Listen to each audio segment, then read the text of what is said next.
Look, let's talk about how a blanket of snow can supersize your business. Sharon Horne-Ellstrom here, and our idiom, our expression today is a blanket of snow. This isn't exactly snow, but we did get 20 inches last night and into the wee hours of this morning of snow. So there is just an incredible amount of snow in my area today. The kids went snowboarding. They're all excited about that, but I'm hanging out with my granddaughter. Luckily, she's sleeping right now while they go snowboarding and enjoy the fresh new snow.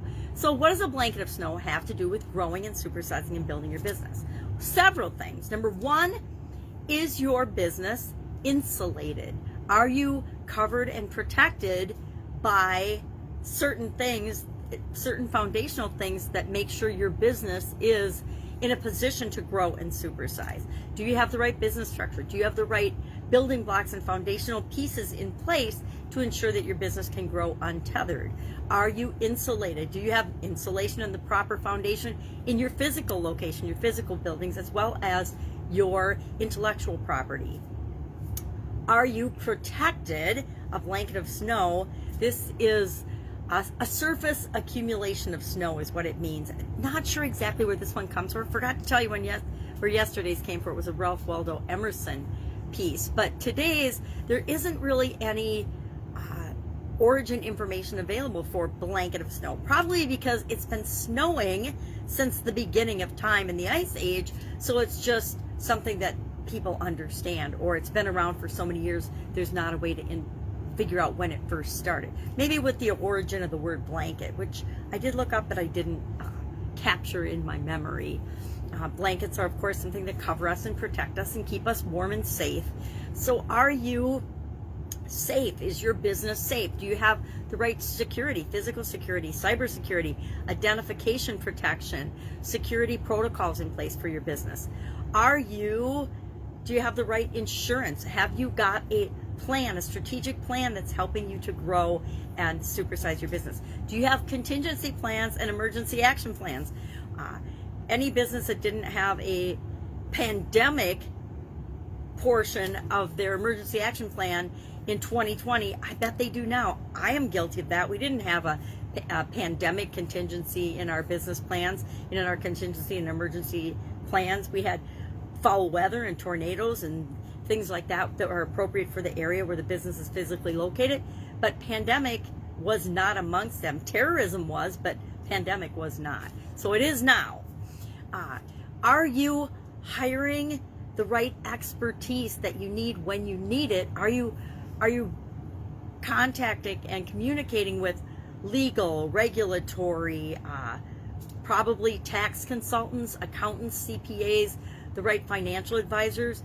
Are you going out of your way and getting expert advice in areas where you don't necessarily have that expertise? One of the first things I always hire for my businesses whenever I'm starting a new business or when I'm working with a business is to make sure that they have a good accountant, a good CPA, somebody that can advise them how to structure things so that they're paying their fair share of taxes, but they're not overpaying in taxes, and that they're expensing the things that they should expense, they're making assets out of the things that should be assets, etc., so that we're accounting for things properly.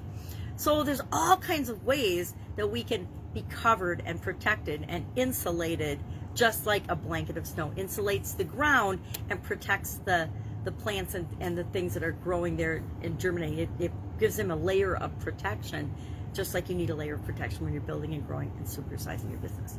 Love to know if you've used this expression. I used this expression several times in the last couple of hours because we got 20 inches of snow last night, yesterday evening and last night.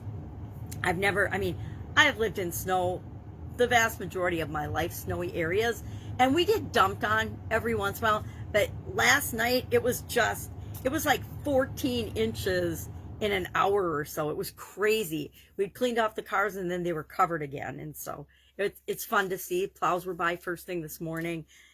Everybody's going to be plowing out, kind of like the storm we had this summer.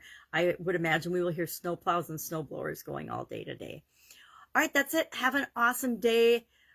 Keep in mind that we want to have our businesses protected and covered. We want to build them on a solid foundation so we can grow and supersize them and create the business that we want to create and make the difference we want to make in the world. All right, I'll be with you tomorrow with another interesting idiom, probably a cold-related idiom, cold or ice, until Christmas week. Then we'll do a week of probably Christmas idioms. And then the final week of the year, we will do ending idioms about endings. So this is my friend for the month of December that is carrying my idiom sign. All right, have an awesome day. If I can help you in any way, ask. Otherwise, I'll be with you tomorrow with another interesting idiom. What does it mean? Hopefully. Where does it come from? Hopefully. And how you can apply it, or might think about applying it to your situation, your business. Remember, all of our situations are different, so it's up to us to decide and define what everything means to us and how we're going to use it in our life or not. All right, have a great day. I'll be with you tomorrow. Bye.